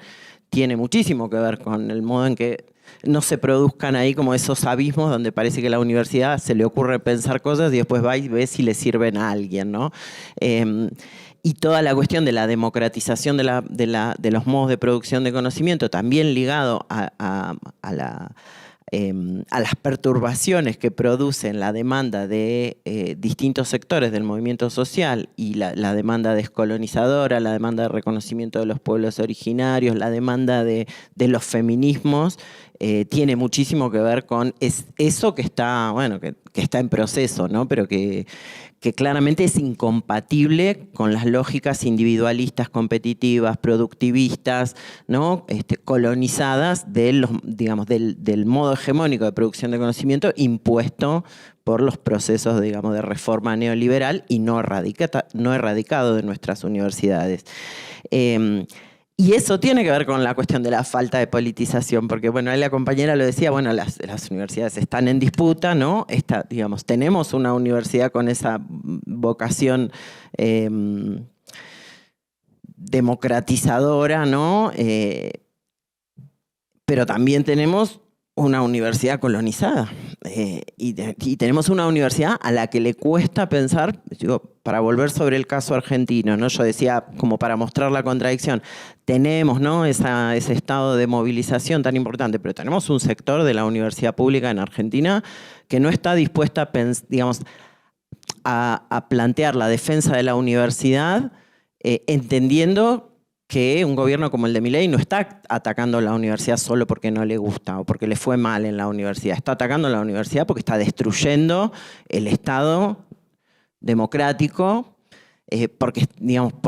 justamente porque la universidad es un componente del Estado democrático y es una potencia dentro del Estado democrático, una potencia disruptiva o que puede ser disruptiva, contiene esa tensión. y que no es posible defender la universidad pública y no discutir en su integralidad el proyecto político, económico y cultural que representa un gobierno como el de Milei, ¿no? Y no es posible defender la universidad pública sin construir una alianza política en la lucha con el conjunto de los sectores que están siendo agraviados por ese proyecto. Y entonces, politizar la lucha, para mí, en este momento quiere decir politizar la lucha, politizar la universidad, quiere decir poder poner esa perspectiva. Y poder poner esa perspectiva también es una demanda a la universidad de que hoy esté participando de alguna manera en la disputa de sentido y en todo caso en la recuperación de sentidos de algunas cuestiones que para nosotros son fundamentales. La compañera decía justicia social, sin ninguna duda. Ahora, un gobierno como el de Milei ataca todo lo que tiene que ver de alguna manera con una idea de justicia social, pero ese gobierno fue votado, entonces nosotros tenemos que ir a la disputa de esos sentidos. Hoy el compañero planteaba la cuestión del Estado, ¿no? Creo que se remite a la misma fuente que me remito yo, ¿no? Cristina Fernández de Kirchner planteaba la discusión de una nueva estatalidad. Tenemos que volver a discutir eso, porque nosotros defendemos el Estado, que Milei dice vine como un topo a romperlo desde adentro, pero también sabemos que tenemos que discutir nuevas dinámicas de conformación de eso que llamamos Estado, que efectivamente involucren todo este proceso de movilización y de demanda democrática que circulan en nuestro pueblo y que le den sentido a esa estatalidad para el conjunto de nuestro pueblo. Y de la misma manera tenemos que volver a cargar de sentido la democracia y la soberanía, y todo eso atraviesa, en el cruce de todas esas coordenadas, la universidad está presente. Entonces, la universidad tiene que estar siendo parte de la discusión de esas cuestiones que organizan nuestra, como dijo alguien por ahí hoy también más temprano, bueno, también nuestro modo de situarnos en el mundo, ¿no?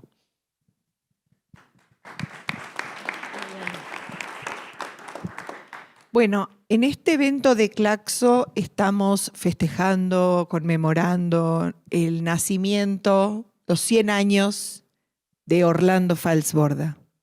Y Orlando Falsborda lo dijo muy claramente. Todo investigador, al momento de plantearse las agendas de investigación, es decir, qué va a investigar, debería hacerse la sencilla pero no sencilla pregunta de ¿para quién estás investigando? ¿Al servicio de quién estás investigando? ¿Por qué estás investigando esto? ¿Compromiso con quién? ¿Compromiso desde la categoría de compromis o engagement? ¿Compromiso claudicación o compromiso acción? ¿No? Desde esta perspectiva sentipensante, ¿no? No estamos inventando la pólvora. Es otro momento histórico. Orlando Falsborda hoy no ve este escenario que yo describí de la universidad en tiempos de horror. Es otro momento. Es otro momento.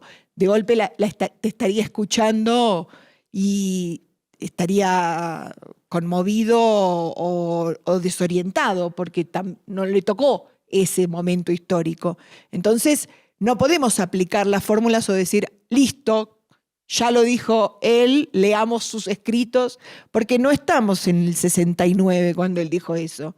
Y esos discursos tampoco nos sirven ahora. Lo que tenemos que hacer es crear cosas nuevas. Y para crear cosas nuevas duelen los nacimientos, las que hemos tenido hijos, aunque nos hayan puesto la peridural, parir, digamos, una cosa nueva lleva su tiempo. Y lleva su tiempo más cuando esa cosa es conversada con otros.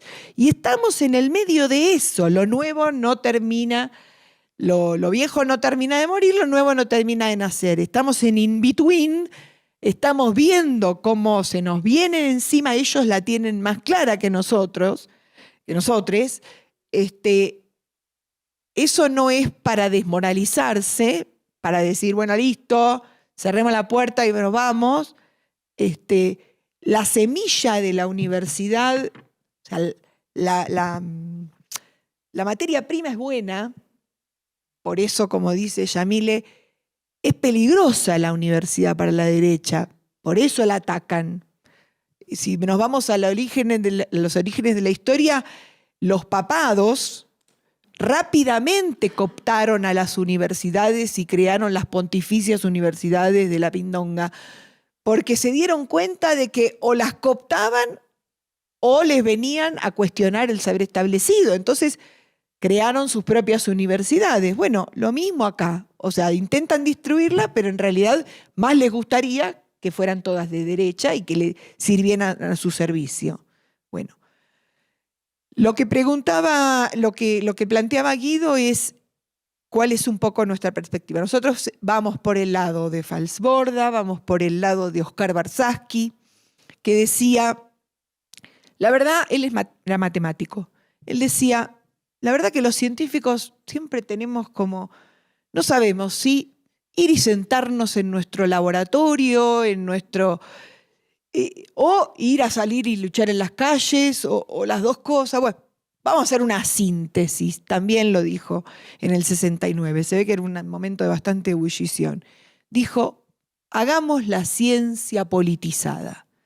Entonces, aquí con el amigo aquí presente, Ricardo Pérez Mora y otros amigos, y varios de todos los que están aquí presentes, hace más de 10 años, creamos el grupo de trabajo Ciencia Social Politizada, viendo desde las ciencias sociales cómo encarar esto de utilizar las herramientas sociales para el uso de la con humildad, digamos, para la transformación social y cuestionar. Y esto que vos estás planteando desde el gobierno, nosotros hace años que venimos trabajándolos, ahí están los autores de tesis de maestría y doctorado sobre utilidad social, intervención social, bueno, todos ellos son, digamos, autores de toda esta cosa, son nuestro objeto de investigación. Así que todo lo que vos decías, pum, pum, pum, nos sonaba, porque, bueno, estamos 100% involucrados en tratar de comprender eso, de comprender lo que es trabajar con el otro, construir, co-construir conocimiento, todo lo que eso duele, lo difícil que es. Bueno, en eso andamos. Gracias.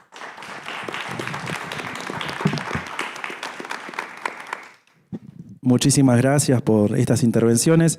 Nos quedan afortunadamente varios minutos más. Tenemos 18 minutos más para seguir intercambiando. No sé cómo vienen de esta capacidad reflexiva y de diálogo. Sé que la jornada se ha hecho larga. No sé si alguien quiere sumar alguna intervención más, una pregunta, reflexión.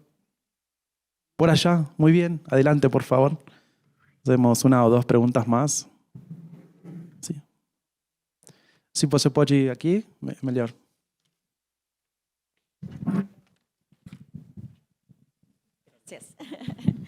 Gracias, muito gusto. Gracias a la mesa por tão brilhantes e importantes colocações. Eu sou brasileira, me chamo Giovana Lunardi, sou professora da Universidade do Estado de Santa Catarina e também sou membro da ALI, da recém-criada Associação Latino-Americana de Investigação Educativa. Vou falar em português, porque acho que o respeito linguístico também é algo importante em nossos eventos. E quero justo falar sobre isso.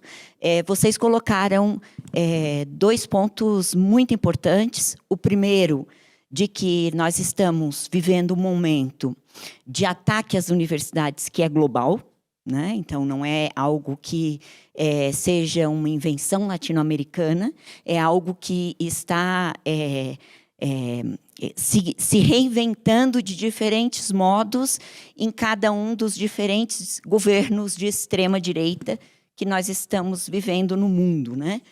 No Brasil, especificamente, nós tivemos a sorte ou o azar de ter o governo Bolsonaro interditado pela pandemia. Então, tivemos muitos ataques à Universidade Brasileira durante o período do governo Bolsonaro, mas claramente foi um projeto interditado, porque o governo ficou de mãos atadas diante do caos da pandemia, que vocês também sabem como foi extremamente mal gerenciado no Brasil e fatal e nocivo, e até agora estamos tendo que se recuperar disso.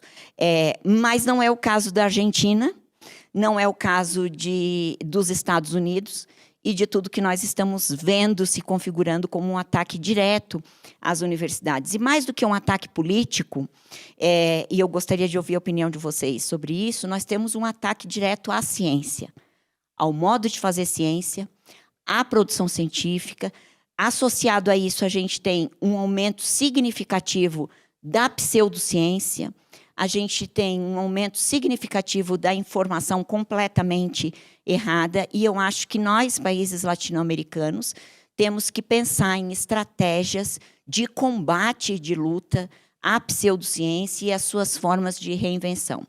Além disso, um outro ataque direto que nós estamos sofrendo é com os processos de internacionalização da universidade. Especificamente, a América Latina tem uma tradição grande, constituída, forte de circulação de pessoas e de conhecimento. Nós todos temos construído universidades cada vez mais focadas na ideia do trânsito das pessoas, e isso está sendo atacado dos mais variados modos, né? Temos vários países no mundo hoje que são países hostis para receber alunos estrangeiros, e muitos deles especificamente para receber alunos latino-americanos. Então, eu imagino, e eu gostaria também que nesse fórum nós pudéssemos fazer um posicionamento sobre isso. Acho que esse ataque aos estudantes, à ciência e à circulação das pessoas, dos refugiados e tudo mais, é um dos capítulos mais tristíssimos que nós estamos vivendo na atualidade e que interfere diretamente na forma como a gente pensa, defende e estrutura a universidade que a gente almeja para o futuro. É isso. Muito obrigada. Muito obrigado, Giovanna. Bom, ¿alguien más quisiera hacer alguna intervención? Creo que la pregunta que colocó acá Giovanna agrega un aspecto, ¿no?, novedoso también para esta mesa. Me gustaría, si alguno de ustedes tiene algo para sumar, ¿les gustaría? Yamile, adelante. Sí, ahora que la compañera trae a colación el tema de la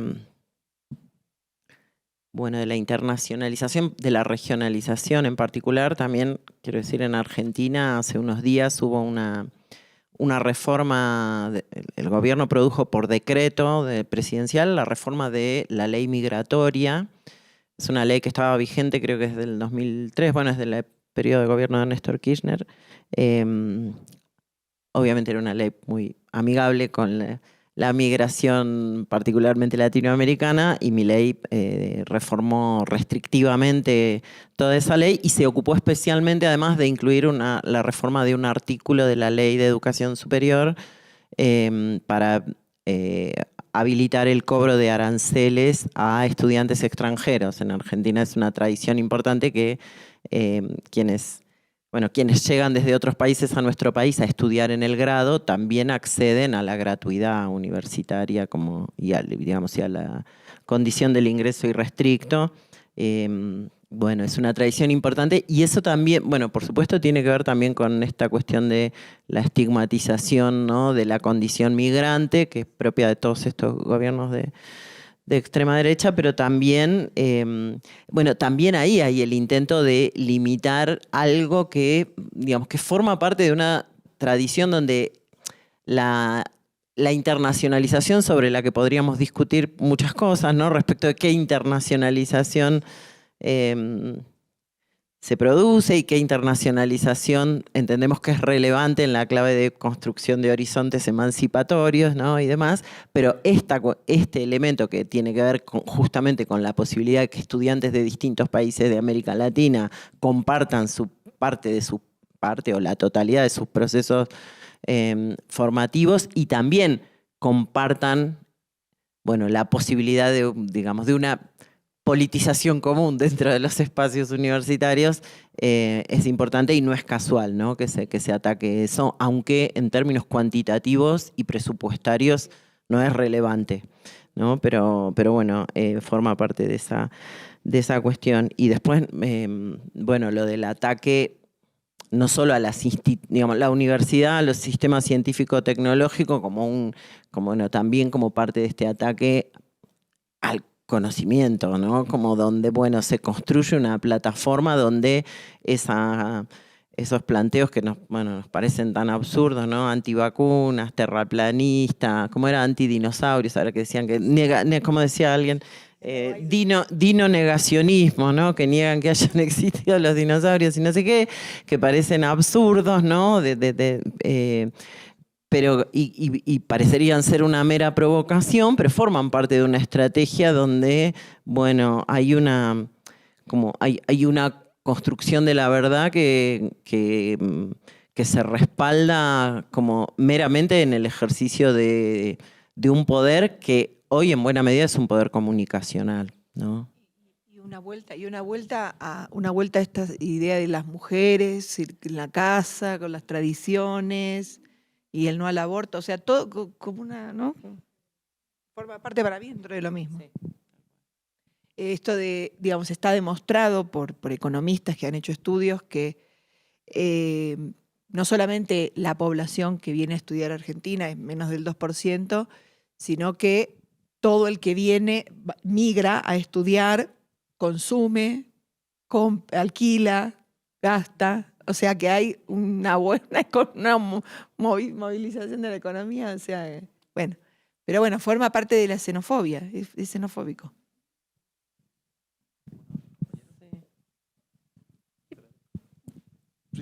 Sí. Okay.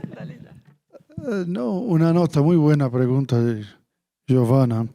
Y pues voy a continuar en portuñol, porque así empecé.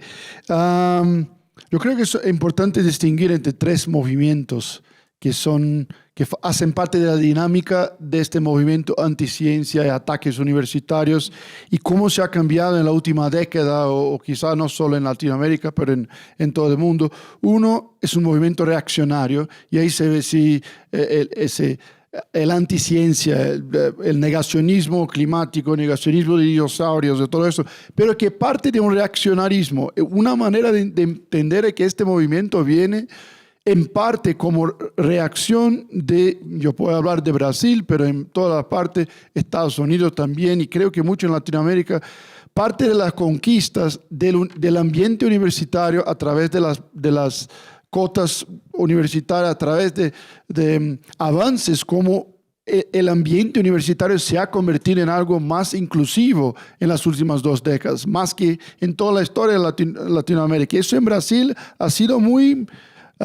Giovanna puede hablar más, pero hay un movimiento como de momento los negros, los indígenas, los pobres pasaron a ocupar el espacio universitario, se formar como doctores, y eso para una élite establecida ha generado un movimiento conservador y que parte de ese se convirtió en un movimiento reaccionario dentro de la academia y que se espijó para afuera de la academia. A un otro movimiento que es conservador y que hoy existe en parte de la defensa de la academia, de la defensa de los principios de libertad académica, de autonomía universitaria, de políticas de defensa del antinegacionismo, pero que también son conservadoras del punto de vamos a mantener la universidad como es, vamos a mantener la defensa de la universidad pasa por defender los principios de la universidad, pero si la universidad va a seguir machista, puede ser. Si la ciencia va a seguir excludente, está bien. Si va a seguir racista, hasta un cierto momento, nosotros, no estoy incluyendo, pero hay un movimiento conservador que se incluye en eso, ¿no? Y creo que lo que está de hecho siendo atacado en este momento y el desafío que se pone es justamente del horizonte imaginario de una ciencia progresista que hay, como nosotros sabemos, específicamente en el sector público de educación.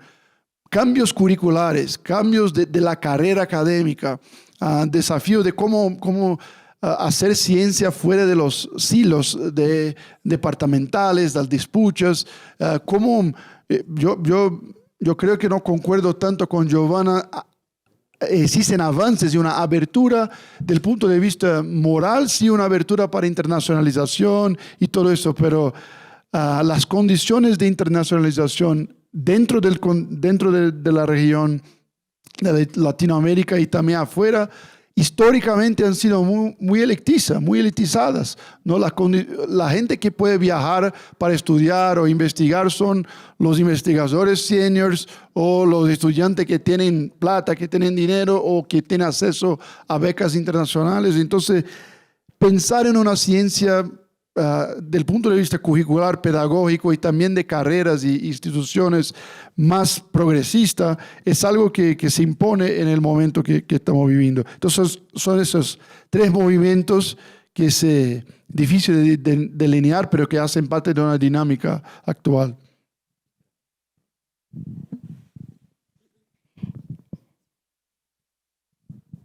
Creo que no.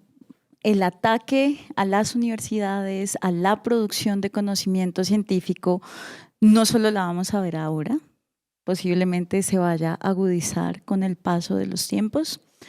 Y frente a ello, creo que podemos pensarnos en algunas estrategias. Una de ellas es justamente construir y fortalecer los lazos internacionales, que es algo que estamos haciendo aquí. Luchar contra estas hegemonías de derecha solo lo podemos hacer de forma internacional, de forma colectiva, en bloque, y en ese sentido el llamado es a que todos, todas y todos sigamos pues, trabajando de la mano. Eso nos implica también pensarnos en una segunda estrategia, que es seguir fortaleciendo la democratización en la producción y en la circulación de conocimiento.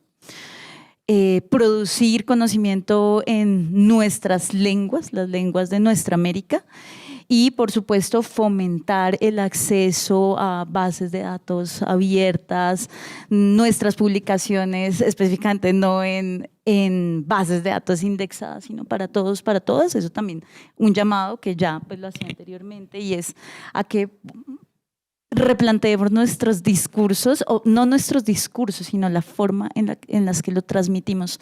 Ese creo que sería una tercera estrategia, porque de esa forma se puede apropiar el conocimiento científico por parte de las comunidades, de los territorios, cuando además se apropia, pero se construye con ellos. Es otra, creo que, estrategia muy importante para hacerle frente y hacerle lucha a estas estructuras políticas, mercantiles, que quieren acallar las voces críticas, porque por supuesto pues, les cuestionan. Y también pasa por repensarnos la internacionalización de la educación superior, como lo mencionaba Federico, que básicamente siempre ha estado primero muy ligada en estricto sensu al concepto de la movilidad, y la movilidad per se, la movilidad física per se, es un privilegio. Es a pensarnos la internacionalización, primero también reconociendo las diferencias que hay en nuestros territorios, las diversidades culturales, las diversidades epistémicas, pero es también pensarnos nuevas formas. Creo que de hecho en ese sentido la pandemia nos incitó a buscar estrategias de colaboración por otros medios. Creo que no todo está perdido, y el llamado definitivamente es a que sigamos construyendo juntos, juntas y juntes. Bueno, yo también en esta reflexión quisiera decir pues que definitivamente estoy convencida como mujer indígena que la educación superior, el espacio universitario se tiene que reinventar, no solamente desde lo étnico, sino desde las diferentes situaciones que vive cada país. Por ejemplo, nosotros ya tuvimos o tenemos una experiencia de haber creado universidades indígenas en toda América Latina.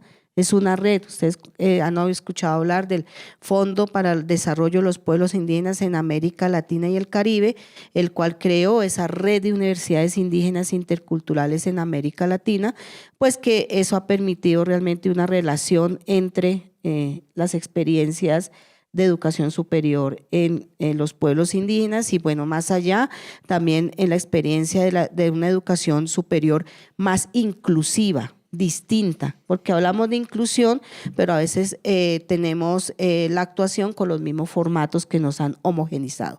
Empezando, por ejemplo, la lucha que se ha tenido que tener acá en Colombia de los doctorados, los que hemos tratado de llegar a ese nivel de doctorado, en donde cuando hemos tratado de presentar las alternativas distintas, no, así no se puede, eso no es, ¿ya? Entonces, es decir, no hay en la política de educación superior esa adecuación hacia lo distinto, hacia lo diferente, hacia la justicia social. Y yo sí en eso quiero recalcar que incluso mujeres indígenas, estudiantes indígenas han tratado de defender tesis doctorales, tesis de maestría, tesis de programas de pregrado en lenguas nativas y ha sido un complique. Es dificilísimo. ¿Por qué? Porque no está concebido con la ciencia y con los formatos que actualmente existen en la educación superior. Si de verdad vamos a ser inclusivos, hay que empezar a cambiar, hay que empezar a decolonizar nuestra educación superior. Total, eso creo que es fundamental. Es decir, si nosotros no decolonizamos el pensamiento, no decolonizamos las formas de actuar, las formas, digamos, esos rituales que tiene la educación superior que a veces se parecen realmente a la época medieval, pues seguiremos reproduciendo aspectos que quisiéramos cambiar. Entonces, por ejemplo, ustedes no verán una indígena haciendo énfasis en un autor, porque eso no es para nosotros, ¿sí? Nosotros preferimos hablar de lo más cotidiano y a partir de ahí hacemos la ciencia universal. Entonces yo creo, para mí, incluso los rituales que tenemos, la forma como nosotros nos dirigimos a este mismo salón, la forma como estamos nosotros sentados, reproduce eso que nosotros queremos cambiar. Nosotros no nos sentaríamos así, nosotros nos sentaríamos en círculo, mirándonos cada uno, respetando la palabra del otro y así haríamos una conversación totalmente distinta. A mí una vez me preguntaron, ¿usted qué siente con ser intelectual indígena? Yo no soy intelectual indígena, pero esa categoría quítemela porque estamos reproduciendo las mismas categorías, las mismas formas de pensar que quisiéramos cambiar. Por eso creo que efectivamente tiene que ser un escenario totalmente diferente, donde la investigación, me llamaba la atención de lo que decía la compañera mexicana, todas las trabas y las barreras que existen dentro de los mismos colegas, porque a veces son los mismos colegas que colocamos esas trabas a nuestros mismos estudiantes y a nosotros mismos. Yo creo que eso es lo que tiene que cambiar en educación superior. Eso es lo que tiene que cambiar, son las formas de actuar, las formas de dirigirnos, los roles, los estereotipos que nosotros mismos hemos ido creando. Ahorita, por ejemplo, sí creo que es muy importante una cosa que acabas de decir y es que toda la producción nuestra tiene que también incluir la producción en lenguas indígenas. Yo no he visto la primera universidad que incluya las lenguas indígenas como parte de ese conocimiento científico. No, hemos hecho intentos. Hay programas en la Universidad Javeriana, Diverser, Externado de Colombia, aquí mismo en la Universidad Nacional, digo aquí mismo, allá, la Universidad Nacional se creó un programa para que se hablaran las diferentes idiomas, pero está todavía en el plano de lo folclórico. Me da mucha pena, pero está todavía en el plano de lo folclórico. Aquí estamos hablando es que si yo, Antonia Ágreda, hablo el inga, que es de la rama quechua. ¿Cuántos millones de hablantes hay en Sudamérica? 11 millones de hablantes desde Argentina hasta el sur de Colombia, que es de donde soy yo. Entonces, fíjese esa línea lingüística. Entonces, si nosotros vamos realmente a hablar de democratización, y creo que los gobiernos, para mí, los gobiernos efectivamente tienen el poder en la educación superior. Nosotros además tenemos el poder en la educación superior, pero la transformación para mí, para Antonia Agria, realmente está en nosotros, en los docentes. Yo creo mucho, soy convencida porque soy docente desde chiquita, desde que mi mamá me dio la alianza para protección a los niños, que es toda una sabiduría. Desde ese momento considero que sí, el poder está en nosotros, en los docentes. Y si tenemos que cambiar, cambiemos estereotipos, cambiemos formas de investigación, cambiemos formas de relacionarnos. Este mismo espacio, a mí no me gustan estos espacios así, donde uno es como si yo estuviera escuchando, pero tú no tienes el saber. Resulta que tú sí tienes un saber también que nos puedes decir, que nos puedes aportar a nosotros. Eso dejaría yo. Muchísimas gracias. Cerramos. Muchísimas gracias a todos y a todas por estas palabras y estas preguntas que nos dejaron. Solo a modo de resumen, rescato algunas de las preguntas que circularon en nuestros panelistas. ¿Para qué y para quiénes estamos investigando? ¿Con qué principios o bajo qué principios hacemos la universidad? ¿Cómo pasamos de las declaraciones a las políticas? ¿Cómo logramos la incidencia de la universidad en los debates públicos frente a los negacionismos y los conservadurismos? ¿Cuáles son las oportunidades que tenemos a nivel regional e internacional desde las universidades? ¿Cómo se reconoce al otro y se construye una relación de tú a tú? ¿Cómo nos organizamos más y mejor en un proceso de democratización, entendiendo que la democratización es un proceso y que hay avances y hay retrocesos en toda nuestra región y que todos los que estamos aquí estamos en un momento distinto de ese proceso, ¿no? ¿Qué identidades estamos dispuestos a asumir y a reconocer en este proceso? Y creo que un aporte interesante, como planteaba Mariana, es cómo buscamos la incomodidad como forma de potenciar este proceso, ¿no? En el sentido de centrar nuestras experiencias para crear algo nuevo para esa universidad que está por llegar. Bueno, con esto le damos un agradecimiento especial a todos por sostener este foro que fue impulsado por los 4 YT y por representantes del Ministerio de Educación de aquí de Colombia, y les invitamos a seguir la programación y todos los debates que se vienen. Un aplauso para todos ustedes. Muchas gracias.